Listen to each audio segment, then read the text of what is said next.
ഇന്നത്തെ വീഡിയോയിൽ കേരളത്തിലെ തന്നെ ഏറ്റവും ഡേഞ്ചറസ് ആയിട്ടുള്ള കുറച്ച് ഫോറസ്റ്റ് റോഡുകളിൽ ഒന്നായിട്ടുള്ള നമ്മുടെ വയനാട്ടിലെ തിരുനെല്ലി റൂട്ടിലാണ് നമ്മൾ പോകുന്നത്.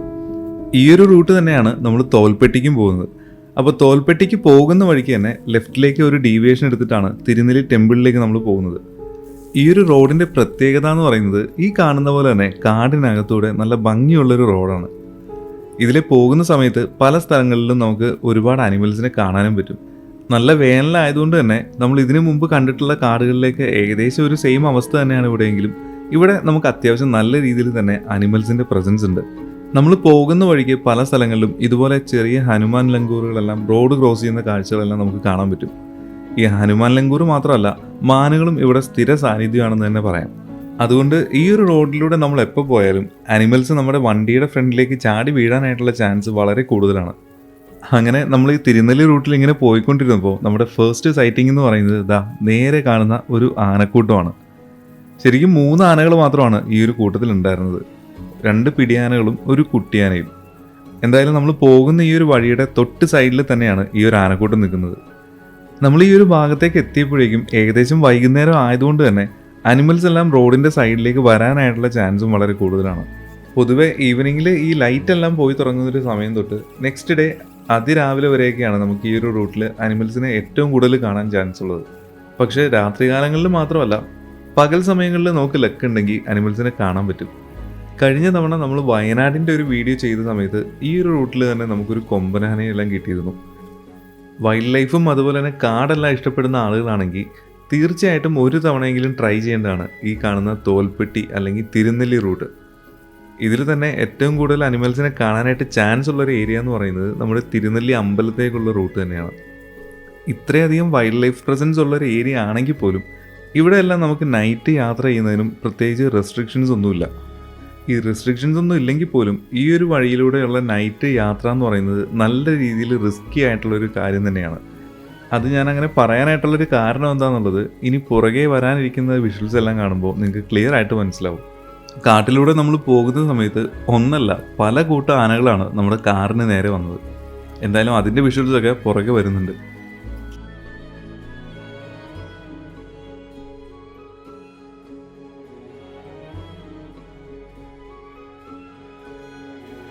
അങ്ങനെ ആനയുടെ കാഴ്ചകളെല്ലാം കണ്ടു കഴിഞ്ഞ് നമ്മൾ വീണ്ടും തോൽപ്പെട്ടി റൂട്ടിലാണ് പോകുന്നത്. എന്തായാലും തോൽപ്പെട്ടിയിൽ പോയി ഭക്ഷണമെല്ലാം കഴിച്ചതിന് ശേഷം നേരെ തിരുനെല്ലി റൂട്ടിലേക്ക് പോകാനായിട്ടായിരുന്നു പ്ലാൻ. അങ്ങനെ നമ്മൾ തോൽപ്പെട്ടിയിൽ പോയി ഭക്ഷണമെല്ലാം കഴിച്ച് തിരിച്ചു വന്നപ്പോഴേക്കും ഓൾമോസ്റ്റ് നൈറ്റായി തുടങ്ങിയിട്ടുണ്ടായിരുന്നു. നൈറ്റ് ആയതുകൊണ്ടും അനിമൽസിൻ്റെ പ്രസൻസ് വളരെയധികം ഉണ്ടാവാനായിട്ട് ചാൻസ് ഉള്ളതുകൊണ്ടും നമ്മൾ വളരെ സൂക്ഷിച്ചാണ് ഈ ഒരു റൂട്ടിലൂടെ പോയിക്കൊണ്ടിരിക്കുന്നത്. അങ്ങനെ നമ്മുടെ നെക്സ്റ്റ് സൈറ്റിംഗ് എന്ന് പറയുന്നത് ഈ കാണുന്ന ഒരു കൂട്ടം മാനുകളാണ്. ഈ തോൽപ്പെട്ടി അല്ലെങ്കിൽ തിരുനെല്ലി റൂട്ടിലെല്ലാം പോകുമ്പോൾ നമുക്ക് വളരെ കോമൺ ആയിട്ട് പകലും രാത്രിയും എല്ലാം കാണാൻ പറ്റുന്ന ഐറ്റമാണ് ഈ കാണുന്ന മാനുകൾ.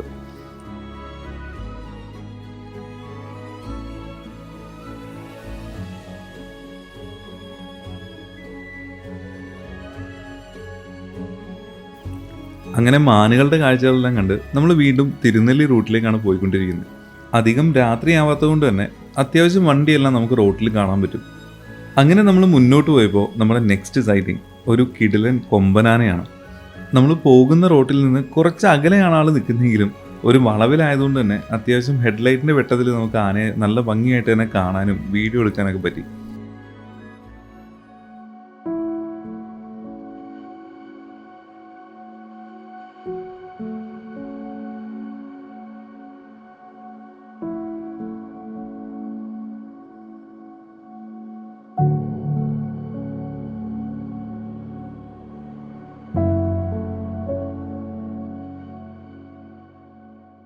അങ്ങനെ ആനയുടെ കാഴ്ചകളെല്ലാം കണ്ട് നമ്മൾ വീണ്ടും തിരുനെല്ലി റൂട്ടിലേക്കാണ് പോയിക്കൊണ്ടിരിക്കുന്നത്. ഈ ഒരു റൂട്ടിൽ അത്യാവശ്യം നല്ല രീതിയിൽ തന്നെ അനിമൽ പ്രസൻസ് ഉള്ളൊരു ഏരിയയാണ്. അങ്ങനെ നമ്മൾ പോകുന്ന വഴിക്ക് നമുക്ക് കിട്ടിയ നെക്സ്റ്റ് സൈറ്റിംഗ് എന്ന് പറയുന്നത് ഈ കാണുന്ന നല്ല ഗഡോൽഗഡിയനായിട്ടുള്ള ഒരു ഇന്ത്യൻ വൈൽഡ് ഗവർ ആയിരുന്നു. ഇത് ശരിക്കും മെയിലായിട്ടുള്ള ഒരു ഇന്ത്യൻ വൈൽഡ് ഗവർ ആയതുകൊണ്ട് തന്നെ അത്യാവശ്യം നല്ല രീതിയിൽ സൈസും അതുപോലെ അതിനൊത്ത മസിൽസും ഉണ്ടായിരുന്നു. ഈ കാട്ടിലുള്ളതിൽ വെച്ച് തന്നെ ഏറ്റവും മസ്കുലർ ആയിട്ടുള്ള ബോഡി എന്ന് പറയുന്നതും ഈ കാണുന്ന ഇന്ത്യൻ വൈൽഡ് ഗൗസിൻ്റെ തന്നെയാണ്. ആനകളെ വെച്ച് നോക്കുമ്പോഴേക്കും കുറച്ച് സൈസ് കുറവാണെങ്കിൽ പോലും ഇവരെയാണ് ഏറ്റവും കൂടുതൽ ഈ കാണുന്ന കാടുകളിൽ പേടിക്കാനുള്ളത്. കാരണം ആനകൾ വണ്ടിയിലേക്ക് വന്ന് അറ്റാക്ക് ചെയ്യുന്നതിനേക്കാൾ കൂടുതൽ പ്രൊവോക്ക് ചെയ്യുകയാണെന്നുണ്ടെങ്കിൽ ഇവർ അറ്റാക്ക് ചെയ്യാനായിട്ടാണ് ചാൻസ് കൂടുതൽ. ആനകൾ കൂടുതലും മോക്ക് ചാർജിങ് ആണ് ചെയ്യാറുള്ളത്. പക്ഷേ ഇവരുടെ ഒരു പ്രത്യേകത എന്ന് പറയുന്നത് ഇവർ മോക്ക് ചാർജ് ചെയ്യുന്നത് വളരെ കുറവായിരിക്കും. നമ്മളെ പേടിപ്പിക്കാനായിട്ട് ചെറിയ രീതിയിൽ ശ്വാസം വിടുന്ന രീതിയിലൊക്കെ സൗണ്ട് ഉണ്ടാക്കുന്നതല്ലാതെ ഇവർ നമ്മുടെ നേരെ വരികയാണെന്നുണ്ടെങ്കിൽ അതിൽ ഏകദേശം ഒരു 90% അറ്റാക്ക് ചെയ്യാൻ വേണ്ടി തന്നെ ആയിരിക്കും. അങ്ങനെ നമ്മൾ ഇന്ത്യൻ വൈൽഡ് ഗവറിൻ്റെ കാഴ്ചകളെല്ലാം കണ്ട് മുന്നോട്ട് പോയപ്പോൾ റോഡിൻ്റെ തൊട്ട് സൈഡിൽ തന്നെ നമുക്ക് കിട്ടിയ ഒരു ചെറിയ കുട്ടിക്കൊമ്പനാണ്. സാധാരണ ഇത്രയും ചെറിയ കുട്ടിക്കൊമ്പന്മാർ പിടിയാനകളുടെ കൂട്ടത്തിലാണ് കാണാറുള്ളത്. ഇവർ ഏകദേശം ഒരു 15 വയസ്സെല്ലാം പ്രായമാകുമ്പോൾ മാത്രമാണ് ഇതുപോലെ തനിയെ എല്ലാം നടന്നു കാണാറുള്ളത്. ഒരുപക്ഷെ പുള്ളിയുടെ ഒപ്പമുള്ള ആ ഒരു പിടിയാനക്കൂട്ടം കാടിനകത്ത് നിൽക്കാനായിട്ടുള്ള ചാൻസും ഉണ്ട്. നമുക്കെന്തായാലും വണ്ടിയുടെ ലൈറ്റിൽ ഈ ഒരു കുട്ടിക്കൊമ്പനെ മാത്രമേ കാണാൻ പറ്റുന്നുണ്ടായിരുന്നുള്ളൂ.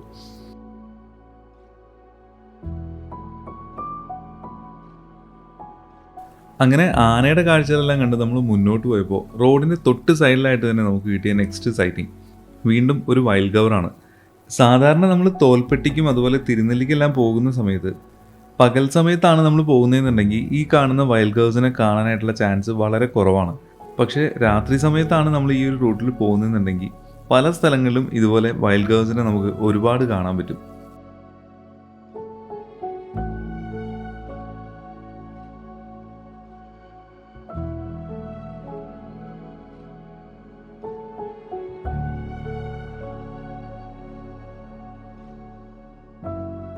അങ്ങനെ തിരുനെല്ലി റൂട്ടിലെ നമ്മുടെ നെക്സ്റ്റ് സൈറ്റിംഗ് എന്ന് പറയുന്നത് ഒരു കിടിലൻ കൊമ്പനാനയാണ്. നമ്മൾ പോകുന്ന വഴിയുടെ തൊട്ട് സൈഡിൽ നിന്നിട്ടാണ് ആൾ ഫുഡ് കഴിച്ചുകൊണ്ടിരിക്കുന്നത്. കാണുമ്പോൾ വളരെ സൈലൻ്റ് ആയിട്ട് നിന്ന് ഫുഡെല്ലാം കഴിച്ചുകൊണ്ട് നിൽക്കുന്നുണ്ടെങ്കിലും ആൾ അത്യാവശ്യം അഗ്രസീവായിട്ടുള്ളൊരു ആന തന്നെയാണ്. റോഡിൻ്റെ തൊട്ട് സൈഡിലായിട്ട് നിന്ന് ഈ ഭക്ഷണം കഴിച്ചുകൊണ്ടിരിക്കുന്നതുകൊണ്ട് തന്നെ നമുക്ക് കാർ എടുത്തിട്ട് പോകാനായിട്ടും പറ്റാത്തൊരു കണ്ടീഷനാണ്. ഇതുപോലെ നമ്മൾ പോകുന്ന വഴിക്ക് റോഡിൻ്റെ സൈഡിലായിട്ട് തന്നെ ആന നിൽക്കുന്നുണ്ടെങ്കിൽ ഇൻ കേസ് അത് നമ്മുടെ ഓപ്പോസിറ്റ് സൈഡിലേക്ക് തിരിഞ്ഞ് നിൽക്കുകയാണെങ്കിൽ പോലും തൊട്ടടുത്തുകൂടി കാറും അല്ലെങ്കിൽ ബൈക്കോ ഒന്നും എടുത്തുകൊണ്ട് പോകാണ്ടിരിക്കുന്നതിനായിരിക്കും നല്ലത്. അതിനൊരു കാരണം എന്ന് പറയുന്നത് ഈ ആനകൾ ഇങ്ങനെ നിൽക്കുന്നുണ്ടെങ്കിലും അവർ കംപ്ലീറ്റ്ലി നമ്മളെ ശ്രദ്ധിച്ചുകൊണ്ട് തന്നെ ആയിരിക്കും നിൽക്കുന്നത്. നമ്മൾ അവരുടെ സൈഡിലൂടെ വണ്ടി എടുത്തുകൊണ്ട് പോവുകയാണെന്നുണ്ടെങ്കിൽ പെട്ടെന്ന് നമ്മുടെ നേരെ ചാർജ് ചെയ്ത് വരാനായിട്ടുള്ള ചാൻസും കൂടുതലാണ്. ഈ ആന നമ്മുടെ വണ്ടി തൊട്ടടുത്തുണ്ടായിട്ട് പോലും നമ്മളെ ശ്രദ്ധിക്കാതെ ഈ ഭക്ഷണം കഴിച്ചുകൊണ്ട് നിൽക്കുന്നതിൻ്റെ ഒരു കാര്യമെന്ന് പറയുന്നതും അതുതന്നെയാണ്. ഈ ഒരു സമയത്ത് ശരിക്കും തിരുനെല്ലി റൂട്ടിലേക്ക് പോകുന്ന ഒരേ ഒരു വണ്ടി എന്ന് പറയുന്നത് ഞാൻ ഈ പോകുന്ന കാർ മാത്രമാണ്. ഇന്നത്തെ എൻ്റെ ഈ ഒരു യാത്ര ഒറ്റക്കായതുകൊണ്ട് തന്നെ ഇപ്പോൾ ഈ ഒരു റോട്ടിൽ ഞാനും ഈ കാണുന്ന ആനയും ഞാൻ പോകുന്ന കാറും മാത്രമാണുള്ളത്. അങ്ങനെ ഭക്ഷണമെല്ലാം കഴിച്ചിട്ട് ആന മാറിത്തരുമെന്ന് വിചാരിച്ച് വെയിറ്റ് ചെയ്തിരുന്ന എൻ്റെ നേരെ ആനത ഒറ്റത്തിരിയിൽ. ഈ ഒരു സിറ്റുവേഷനിൽ ശരിക്കും നമ്മൾ പേടിച്ചിട്ട് വണ്ടി എടുത്തുകൊണ്ട് പോകാനായിട്ടുള്ള ചാൻസ് വളരെ കൂടുതലാണ്. കാരണം ഇത്രയും നേരം ഭക്ഷണം കഴിച്ച് അനങ്ങാതെ നിന്നിരുന്ന ആ ഒരു ആന നമ്മുടെ നേരെ പെട്ടെന്ന് തിരിഞ്ഞ് സ്പീഡിൽ നമ്മുടെ കാറിന് മുന്നിലേക്ക് നടന്നു വരുന്ന ആ ഒരു സിറ്റുവേഷൻ ഒന്ന് ആലോചിച്ച് നോക്കി. ഈ ഒരു സിറ്റുവേഷനിൽ പൊതുവെ എല്ലാവരും റിവേഴ്സ് വണ്ടി എടുത്തിട്ട് പോകാനായിട്ടാണ് ചാൻസ് കൂടുതൽ. പക്ഷേ അങ്ങനെ എടുക്കുകയാണെന്നുണ്ടെങ്കിൽ ഈ ഒരു ആന ഈ നടത്തം മാറ്റി ഓടി വന്ന് നമ്മളെ ഫോളോ ചെയ്യാനായിട്ടുള്ള ചാൻസ് ഉണ്ട്. അതിനുശേഷം നമ്മുടെ കാർ എവിടെയെങ്കിലും പോയി ഒന്ന് ഇടിച്ചു നിന്നതിന് ശേഷം മാത്രമായിരിക്കും ആന നമ്മളെ വിട്ട് തിരിച്ചു പോകുന്നത്. ഇത് 2-3 തവണ കയറി പോകാനായിട്ടുള്ള ശ്രമം കാണിച്ചെങ്കിലും പിന്നീട് നമ്മുടെ നേരെ ചെറിയൊരു മോക്ക് ചാർജ് പോലെ വന്നു നോക്കി നമ്മൾ വണ്ടി എങ്ങാനും പുറകോട്ട് എടുത്തുകൊണ്ട് പോകുന്നുണ്ടോ എന്ന് അറിയാനായിട്ട്. ഇനി ഞാൻ സൈഡിലൂടെ എടുത്തുകൊണ്ട് പോകാനായിട്ട് പ്ലാൻ ചെയ്താൽ പോലും ആന കാറിൻ്റെ നേരെ തന്നെ ഓടി വരാനായിട്ടുള്ള ചാൻസും ഉണ്ട്. അപ്പോൾ ഇതുപോലൊരു സിറ്റുവേഷനിൽ എങ്ങാനും നമ്മൾ പോയി പെടുകയാണെന്നുണ്ടെങ്കിൽ കാറ് ഏത് കണ്ടീഷനിലാണോ നമ്മൾ നിർത്തിയിട്ടിരിക്കുന്നത് അതേ രീതിയിൽ തന്നെ നിർത്തിയിടുക. അതായത് എൻജിനും ഓഫ് ചെയ്യാതെ ഹെഡ്ലൈറ്റ് ഡിമ്മും ബ്രൈറ്റും ഒന്നും അടിക്കാതെ ഏത് കണ്ടീഷനിലാണോ ഉള്ളത് അതേ സ്റ്റേജിൽ തന്നെ നിൽക്കുക. അങ്ങനെ 1-2 തവണ നമ്മളെ പേടിപ്പിക്കാനൊക്കെ ശ്രമിച്ചിട്ടും അത് പരാജയപ്പെട്ടതുകൊണ്ട് തന്നെ ആൾ പയ്യെ സൈഡിലേക്ക് മാറി കാടിനകത്തേക്ക് കയറിപ്പോയി. ഇങ്ങനെ കയറി പോയതിന് ശേഷം മാത്രമാണ് നമുക്ക് വണ്ടി ആനയുടെ മുന്നിൽ നിന്ന് എടുത്തുകൊണ്ട് വരാൻ പറ്റൂ. അങ്ങനെ കുറച്ചുകൂടി മുന്നോട്ട് ചെന്നപ്പോൾ അടുത്ത ആന വീണ്ടും ഒരു കൊമ്പൻ തന്നെയാണ്. പക്ഷേ കാടിനകത്തായിട്ട് നിൽക്കുന്നതുകൊണ്ട് തന്നെ നമുക്കത്ര വ്യക്തമായിട്ട് വീഡിയോ എടുക്കാനും പറ്റുന്നുണ്ടായിരുന്നില്ല. ഈ ഒരു റൂട്ടിൽ നമുക്ക് പല സ്ഥലങ്ങളിലും കാണാൻ പറ്റുന്ന കോമൺ ആയിട്ടുള്ളൊരു ജീവിയാണ് ഈ കാണുന്ന മുയലുകൾ എന്ന് പറയുന്നത്. നമ്മൾ റോഡിലൂടെ വണ്ടി ഓടിച്ചു പോകുന്ന സമയത്ത് ഇത് നമ്മുടെ വണ്ടിയുടെ മുന്നിലേക്ക് വന്ന് ചാടാനായിട്ടുള്ള ചാൻസും വളരെ കൂടുതലാണ്. അങ്ങനെ നമ്മൾ തിരുനെല്ലിക്ക് പോകുമ്പോൾ നമ്മുടെ നെക്സ്റ്റ് സൈറ്റിംഗ് എന്ന് പറയുന്നത് റോഡിൻ്റെ സൈഡിലായിട്ട് നിൽക്കുന്ന നേരത്തെ നമ്മൾ കണ്ടതിനേക്കാൾ വലിയൊരു മെയിലായിട്ടുള്ള ഇന്ത്യൻ വൈൽഡ് ഗവറാണ്. അത്യാവശ്യം നല്ല മസ്കുലറായിട്ട് നല്ല സൈസായിട്ടുള്ളൊരു ബോഡി തന്നെയായിരുന്നു. ആളെ കണ്ടപ്പോൾ നമ്മൾ ഡിസ്റ്റർബ് ഒന്നും ചെയ്യാതെ സൈഡിൽ നിർത്തി കൊടുത്തുകൊണ്ട് തന്നെ ആൾ പയ്യെ നമുക്ക് വഴി മാറി തരാനായിട്ട് തിരിച്ച് സൈഡിലേക്കുള്ള ഒരു കട്ടിങ്ങിലേക്കാണ് കയറുന്നത്. ഇന്ത്യൻ വൈൽഡ് ഗൗസ് നോർമലി വളരെ ശാന്തരായിട്ടാണ് നമ്മൾ കാണാറുള്ളത്. പെരിയാർ ടൈഗർ റിസർവിൽ നമ്മൾ ട്രെക്ക് ചെയ്യാനായിട്ട് പോയ ടൈമിൽ പശുക്കളുടെ ഇടയിലൂടെ നടന്നു പോകുന്ന പോലെയാണ് ഒരുപാട് ഇന്ത്യൻ വൈൽഡ് ഗൗസിൻ്റെ ഇടയിലൂടെ നമ്മൾ നടന്നു പോയത്. അത്രയും ശാന്തശീലനായിട്ടുള്ളൊരു മൃഗമാണെങ്കിൽ പോലും ഇവരെ പ്രൊവോക്ക് ചെയ്യുകയോ അല്ലെങ്കിൽ അവർ നമ്മളെ കണ്ട് പേടിക്കുകയോ ചെയ്യുകയാണെന്നുണ്ടെങ്കിൽ അവർ തിരിച്ച് അറ്റാക്ക് ചെയ്യാനായിട്ടുള്ള ചാൻസും കൂടുതലാണ്.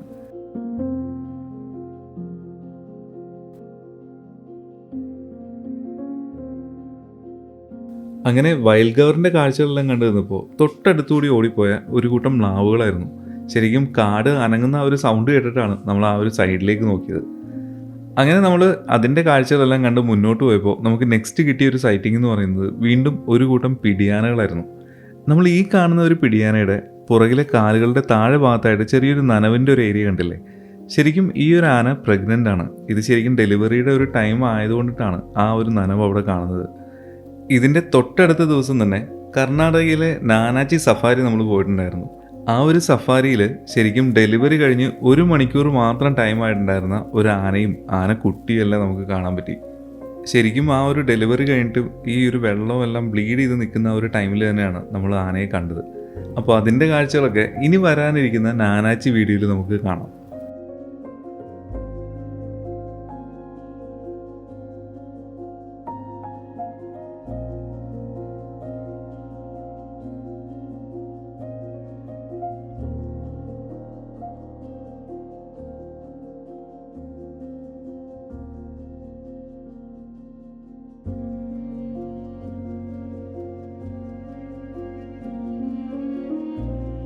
അങ്ങനെ പിടിയാനകളുടെ കാഴ്ചകളൊക്കെ കണ്ട് നമ്മൾ വീണ്ടും മുന്നോട്ട് പോയപ്പോൾ നമുക്ക് നെക്സ്റ്റ് കിട്ടിയൊരു സൈറ്റിംഗ് എന്ന് പറയുന്നത് ദാ ഈ കാണുന്നൊരു കൊമ്പനാനയാണ്. അത്യാവശ്യം നല്ല സൈസായിട്ടുള്ളൊരു കൊമ്പനാന തന്നെയായിരുന്നു. അത് പയ്യെ കാട്ടിൽ നിന്ന് നടന്നു വന്ന് നമ്മൾ പോകുന്ന ഈ ഒരു റോഡ് ക്രോസ് ചെയ്യാനായിട്ടുള്ള പ്ലാനാണ്. കാട്ടിലെ ഫസ്റ്റ് പ്രയോറിറ്റി ഇവർക്ക് ആയതുകൊണ്ട് തന്നെ നമ്മൾ ക്ഷമയോടുകൂടി ഇവിടെ വെയിറ്റ് ചെയ്ത് നിൽക്കുകയാണ്. ആന കടന്നു പോയതിന് ശേഷം വേണം നമുക്ക് മുന്നോട്ട് പോകാനായിട്ട്. പക്ഷേ ഈ ആന ഈ വളവിൽ നിൽക്കുന്ന സമയത്ത് തന്നെ ഓപ്പോസിറ്റ് സൈഡിൽ നിന്ന് ഒരു കാറ് വരുന്നുണ്ടായിരുന്നു. അത്യാവശ്യം നല്ല സ്പീഡിൽ ബ്രൈറ്റ് ലൈറ്റൊക്കെ ഇട്ടിട്ടാണ് അവർ പാഞ്ഞു വന്നത്. ശരിക്കും ഈ ഒരു ആനയെ കണ്ടപ്പോൾ അവർ പേടിച്ചിട്ടായിരിക്കണം വണ്ടി പെട്ടെന്ന് അവിടെ നിർത്തി. പക്ഷേ അവർ ചെയ്ത ഒരു മണ്ടത്തരം എന്ന് പറയുന്നത് ലൈറ്റ് ഡിം അടിച്ച് വന്ന ആൾക്കാർ പെട്ടെന്ന് ലൈറ്റ് ബ്രൈറ്റ് ചെയ്തു. ആന പെട്ടെന്ന് ആ ഒരു സൈഡിലേക്ക് ശ്രദ്ധിക്കാനായിട്ടുള്ള ചാൻസ് കൂടുതലാണ്. അങ്ങനെ ആന തിരിയുന്നത് കണ്ടപ്പോൾ തന്നെ അവർ പെട്ടെന്ന് വണ്ടി റിവേഴ്സ് എടുത്തു. ശരിക്കും ഞാൻ നേരത്തെ പറഞ്ഞ ഒരു കാര്യം ഇതിലാണ് ശ്രദ്ധിക്കേണ്ടത്. ഇതുപോലെ ആനകളെ കാണുമ്പോൾ നമ്മൾ വണ്ടി പുറകോട്ട് എടുക്കുമ്പോഴാണ് ശരിക്കും അവർ നമ്മൾ ചേസ് ചെയ്യാനായിട്ടുള്ള ചാൻസ് കൂടുതലുള്ളത്.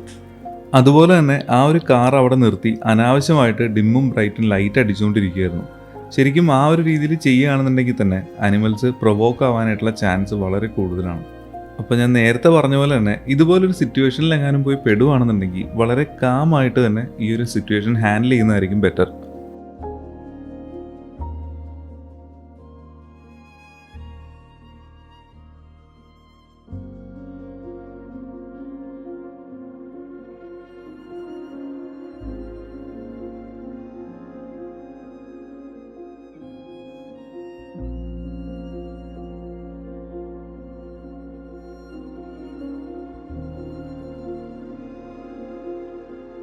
അങ്ങനെ കുറേ നേരത്തെ വെയിറ്റിങ്ങിന് ശേഷം ആന പയ്യെ സൈഡിലേക്ക് മാറി തന്നു. അങ്ങനെ നമ്മൾ യാത്ര കണ്ടിന്യൂ ചെയ്യുന്ന സമയത്ത് നമ്മുടെ നെക്സ്റ്റ് സൈറ്റിംഗ് എന്ന് പറയുന്നത് വീണ്ടും ഒരു കൊമ്പനാന തന്നെയാണ്. നമ്മൾ പോകുന്ന വഴിയുടെ തൊട്ടടുത്തായിട്ട് നിൽക്കുന്നതുകൊണ്ട് തന്നെ നമുക്ക് പെട്ടെന്ന് അങ്ങോട്ടേക്ക് വണ്ടി എടുത്തിട്ട് പോകാനും പറ്റില്ല. നമ്മൾ നേരത്തെ കണ്ട ആനയെ വെച്ച് നോക്കുമ്പോൾ ഇത്തിരി ചെറിയ ആനയാണെങ്കിലും അത്യാവശ്യം കുറുമ്പുകളൊക്കെ ഉള്ളൊരു ആന തന്നെയായിരുന്നു. എന്തായാലും അതിൻ്റെ കാഴ്ചകളൊക്കെ നമുക്കൊന്ന് കാണാം.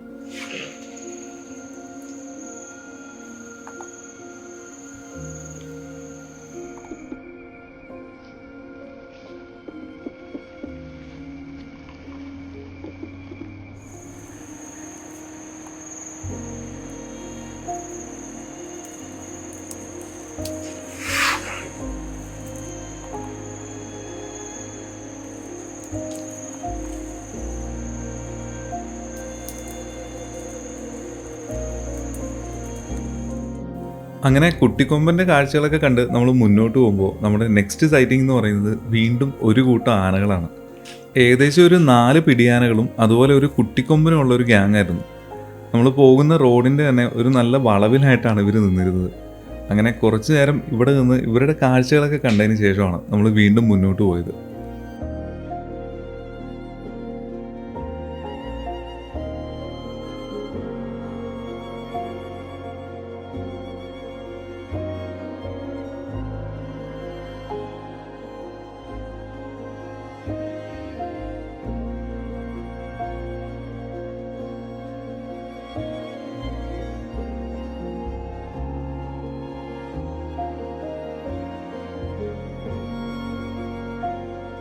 അങ്ങനെ നമ്മൾ തിരുനെല്ലിക്ക് പോകുന്ന വഴിക്ക് നല്ല രീതിയിൽ കോട കയറിയിട്ടുണ്ട്.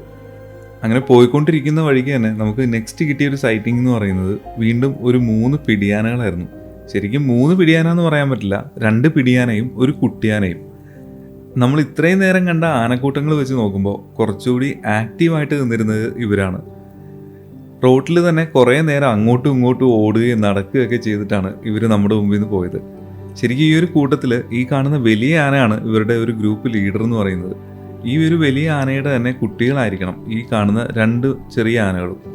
നമ്മൾ ഈ കാണുന്ന 3 ആനകളിൽ പ്രായം വെച്ച് നടുവിലത്തെ ആനയുണ്ടല്ലോ, ആ ഒരു ആന ശരിക്കും പറഞ്ഞാൽ അത്യാവശ്യം പേടിയുള്ളൊരു കൂട്ടത്തിലായിരുന്നു. നമ്മൾ വണ്ടി ഇവിടെ നിർത്തിയിട്ടിരിക്കുന്നത് കണ്ടപ്പോൾ തന്നെ ആള് അങ്ങോട്ടും ഇങ്ങോട്ടുമൊക്കെ ആയിട്ട് ഓടി തുടങ്ങിയതാണ്.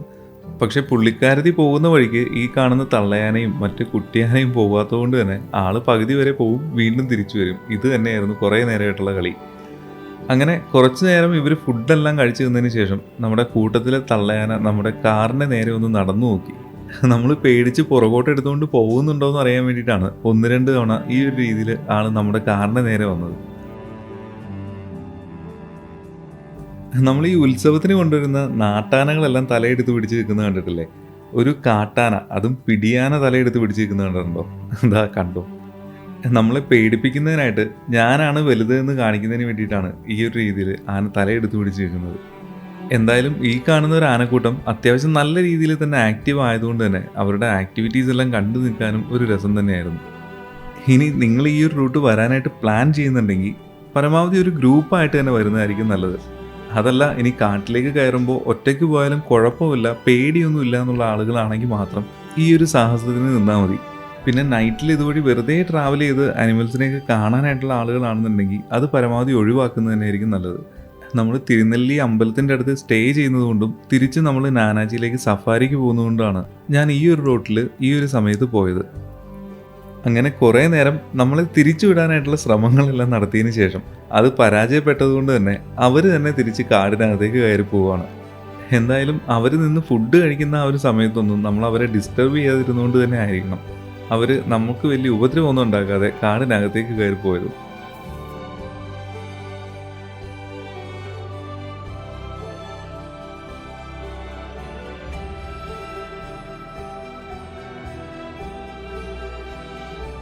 അങ്ങനെ അനിമൽസിൻ്റെ കാഴ്ചകളെല്ലാം കണ്ട് നേരെ തിരുനെല്ലി അമ്പലത്തിൻ്റെ അവിടെ പോയി റൂം എടുത്ത് സ്റ്റേ ചെയ്തതിന് ശേഷം നെക്സ്റ്റ് ഡേ അതിരാവിലെ തന്നെ നമ്മൾ നേരെ നാനാച്ചിയിലേക്കുള്ള യാത്രയിലാണ്. അങ്ങനെ നാനാച്ചിയിലേക്ക് നമ്മൾ സഫാരി എടുക്കാനായിട്ട് പോകുന്ന വഴിക്ക് തന്നെ വീണ്ടും തോൽപ്പെട്ടി എത്തുന്നതിന് തൊട്ട് മുമ്പായിട്ട് തന്നെ നമുക്ക് വീണ്ടും ഒരു കുട്ടിക്കൊമ്പന് കിട്ടി. നമ്മൾ തോൽപ്പെട്ടിക്ക് പോകുന്ന റോഡിൻ്റെ തൊട്ട് സൈഡിലായിട്ട് തന്നെയാണ് ഈ ഒരു കൊമ്പൻ നിൽക്കുന്നത്. എന്തായാലും ഇന്നത്തെ ഈ ഒരു നൈറ്റ് ഡ്രൈവിൻ്റെ ആ ഒരു വീഡിയോയിൽ അത്യാവശ്യം നല്ല രീതിയിൽ നമുക്ക് അനിമൽ സൈറ്റിങ്സ് ഉണ്ടായിരുന്നല്ലോ. അതിനേക്കാളും നല്ല ഭംഗിയായിട്ട് ഒരുപാട് അനിമൽ സൈറ്റിങ്സും ആയിട്ടുള്ളൊരു വീഡിയോ ആണ് ഇനി വരാതിരിക്കുന്നത് നമ്മുടെ നാനാജി വീഡിയോ. കാടും വൈൽഡ് ലൈഫും എല്ലാം ഇഷ്ടപ്പെടുന്ന ആളുകൾ ആരും തന്നെ ആ ഒരു വീഡിയോ കാണാനായിട്ട് മിസ് ചെയ്യണ്ട. കാരണം കുറേ അടിപൊളി സൈറ്റിങ്സും നല്ല അടിപൊളി വിഷ്വൽസും ആണ് അതിൽ വരാനിരിക്കുന്നത്. അപ്പോൾ ഇന്നത്തെ വീഡിയോ എല്ലാവർക്കും ഇഷ്ടപ്പെട്ടു എന്ന് വിചാരിക്കുന്നു. ഇഷ്ടപ്പെട്ടെങ്കിൽ കമൻറ്റ് ബോക്സിലൂടെ അറിയിക്കുക. അടുത്തൊരു നല്ല വീഡിയോയിലൂടെ വീണ്ടും കാണാം. എല്ലാവർക്കും ബൈ.